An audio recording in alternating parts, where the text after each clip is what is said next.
Hey everyone, today we're talking about something that happens in an instant but can change a life forever. A stroke. And what you're about to learn in the next few minutes could genuinely help you save someone, maybe even a person you love. So let's jump right in. Just picture that for a second.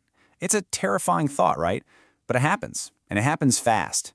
What you do in those first critical moments can make all the difference in the world. So the question is, would you know what to do?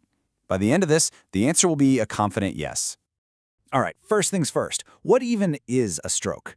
In Thai, it's known as rok lodle samong.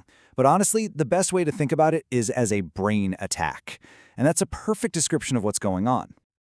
So basically, it's a plumbing problem in your brain. The blood flow, which carries all the good stuff like oxygen and nutrients, gets cut off. And your brain, well, it gets starved. When that happens, brain cells start to die, and they die fast. We're talking within minutes. This can lead to permanent damage, or worse. Now, this brain attack can happen in two main ways. The most common one, about 80% of the time, is an ischemic stroke. That's tape or a blockage. It's literally like a clog in a pipe. But then there's the other kind, a hemorrhagic stroke, or THEC, which is a bleed. That's when a blood vessel actually bursts open. It's less common, but wow, it can be incredibly dangerous. So the big question is, how do you see this coming? A stroke hits suddenly, but it does send out some very clear warning signals. And luckily for all of us, there's a really simple, really powerful way to remember them. Okay, this is the part you need to burn into your memory. The acronym is BEFAST. Each letter stands for a specific sign you need to look for. Think of it as your emergency checklist. It's simple, it's quick, and it works. Let's break it down. B is for balance. Is the person suddenly stumbling? Are they grabbing for walls? Are they hit with a sudden overwhelming wave of dizziness? This isn't just being a little clumsy. This is a massive red flag. E is for eyes. You gotta ask them about their vision. Is it suddenly blurry? Are they seeing double? Or have they lost vision in one eye completely? It can happen just like that, out of nowhere. F is for face. This is probably the most famous sign. Just ask the person to give you a big smile. Look closely. Does one side of their face droop down? Is the smile all lopsided? That's the classic sign that something is seriously wrong.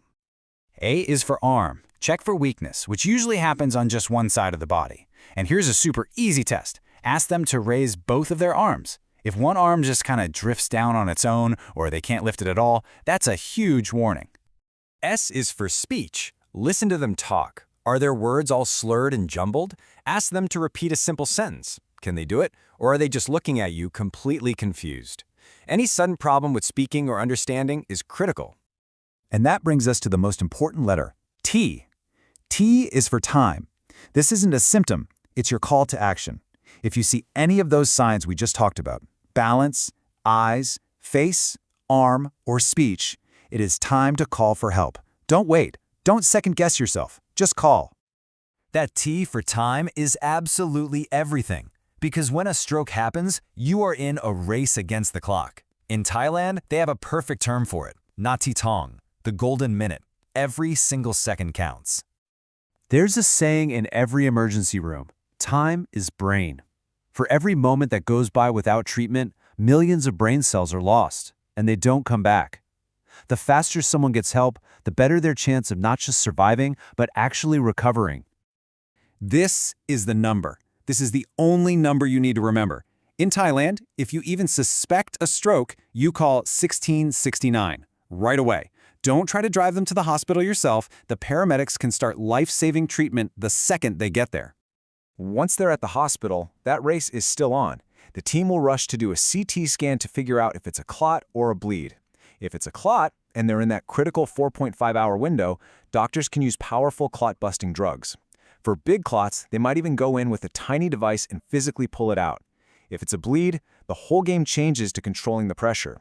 But you see, every single one of these treatments depends on getting there fast.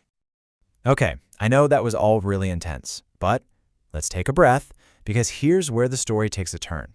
Here is the really, really good news. As scary as all that was, most strokes are preventable. So let's talk about taking control. Let's talk about how we can actively lower our own risk. And a huge piece of that puzzle is our diet. Let's see how we can start protecting ourselves today. These right here are the big 5. These are the main culprits that damage our blood vessels over time and set the stage for a stroke. high blood pressure, high blood sugar, high cholesterol, obesity, and smoking. Getting these under control is your #1 defense. And one of the most powerful tools you have to manage those risks is right in your kitchen. Just look at this list. These are awesome, easy-to-find foods that are proven to help protect your body. We're talking about things like fish, leafy greens, nuts, and yeah, even chili. And this is the really cool part. It shows why these foods work. This isn't just hocus pocus, it's science. The capsaicin in chili can actually help dissolve clots. The omega-3 in fish like mackerel cools down inflammation in your arteries. The stuff in onions and garlic can help lower blood pressure. It's amazing. Food can be powerful medicine. Look, knowing all of this isn't just about protecting you. It's about protecting your parents, your friends, your entire community. A person having a stroke is often confused and can't call for help themselves. It's up to us, the people around them, to see the signs and act. So please, share this. Hit that share button and send this to the people you care about. So there you have it. You now know what a stroke is, how to spot it using BEFAST, why time is so critical, and even how to help prevent one. The knowledge is officially in your hands. So the only question left is, are you ready to be the person who knows exactly what to do? Thanks for joining me.